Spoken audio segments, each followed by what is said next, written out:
Olá, seja muito bem-vindo e mais uma vez é muito bom estar em sua companhia. A partir de agora, você confere comigo as notícias do Brasil e do mundo. E eu começo essa edição falando de saúde. Olha só, pela primeira vez hoje, a Organização Mundial da Saúde afirmou que o fim da pandemia de Covid-19 está próximo. O diretor da Organização Mundial da Saúde, Tedros Adhanom, afirmou nesta quarta-feira que o mundo nunca esteve tão perto de acabar com a pandemia de Covid-19. O número de mortes semanais pela doença atingiu o nível mais baixo desde março de 2020. We can see the finish line. Podemos ver a linha de chegada, estamos em posição de vencer, mas agora é o pior momento para parar de correr. Agora é o momento de correr forte e ter certeza que cruzamos a linha de chegada e colhemos os frutos do nosso trabalho duro.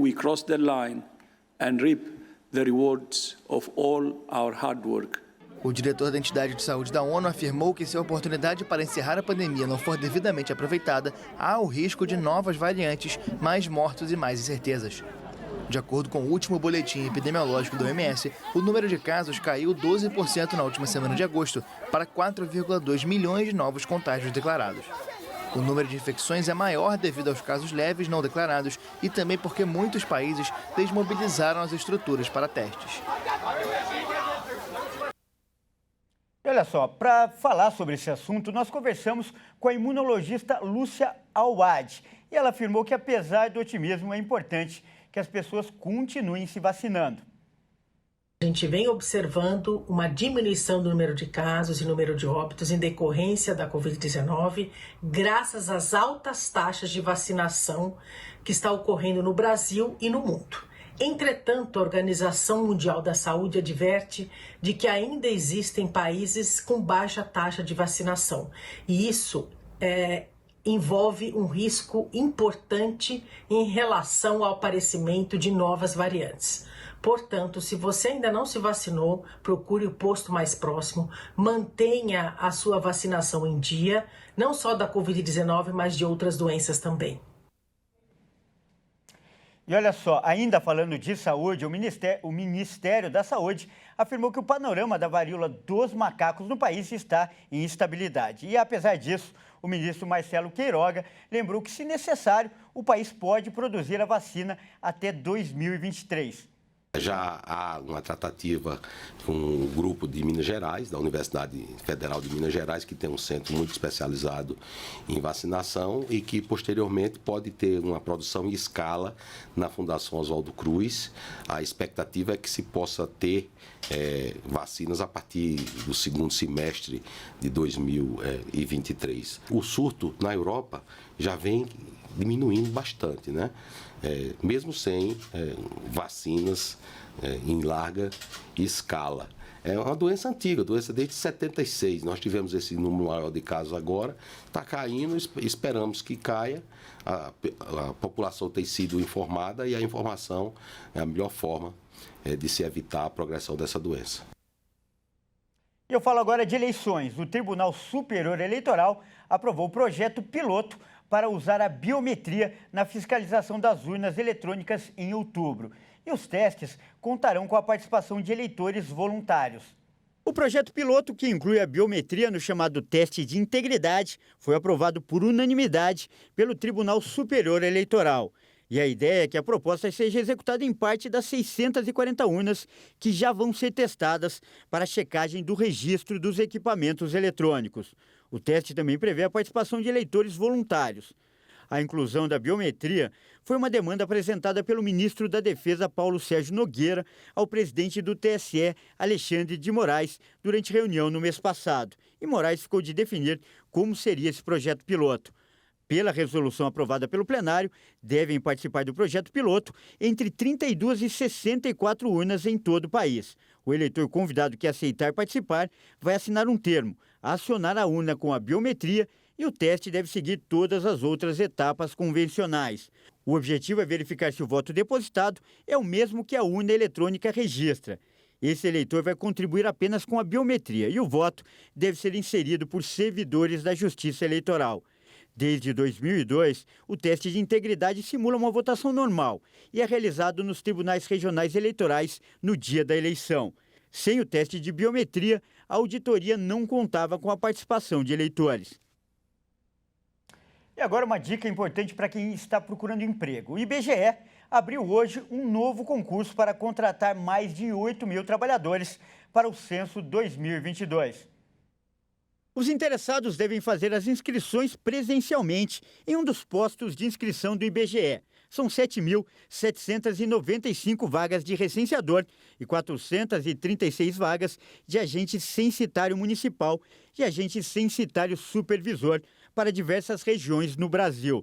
Os recenseadores são os responsáveis por coletar as informações pertinentes ao censo, enquanto os agentes censitários monitoram a atividade na rua, auxiliando o recenseador para a realização adequada das entrevistas.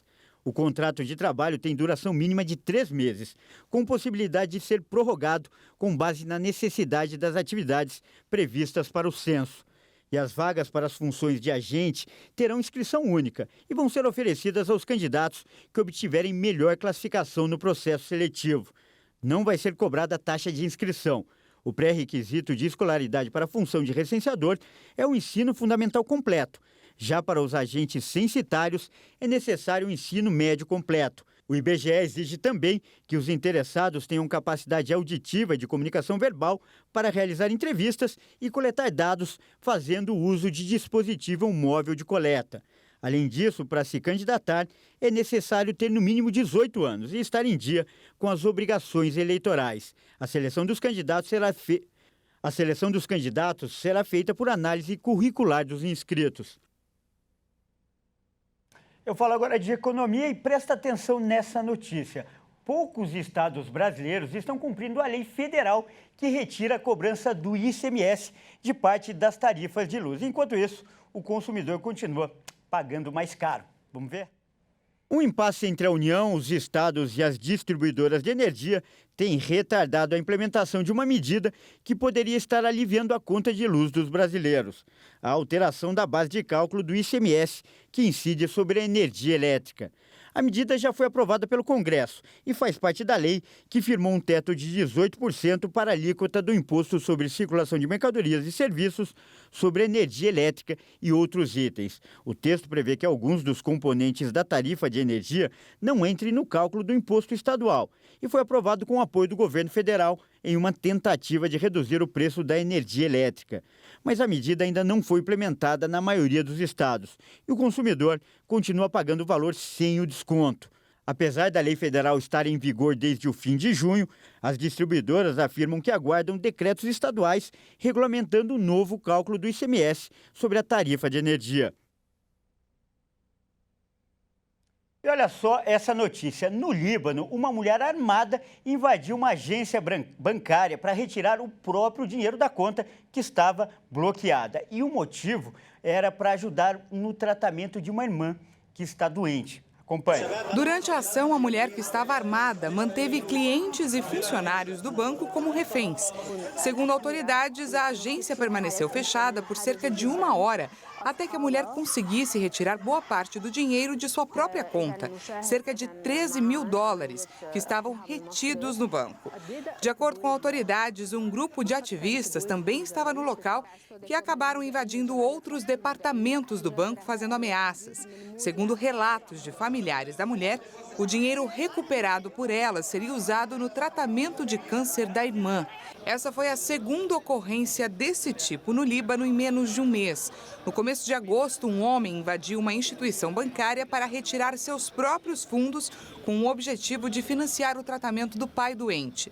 Os bancos do Líbano bloquearam as contas da maioria da população desde que uma crise financeira começou há 3 anos, deixando grande parte dos cidadãos sem conseguir pagar as contas básicas.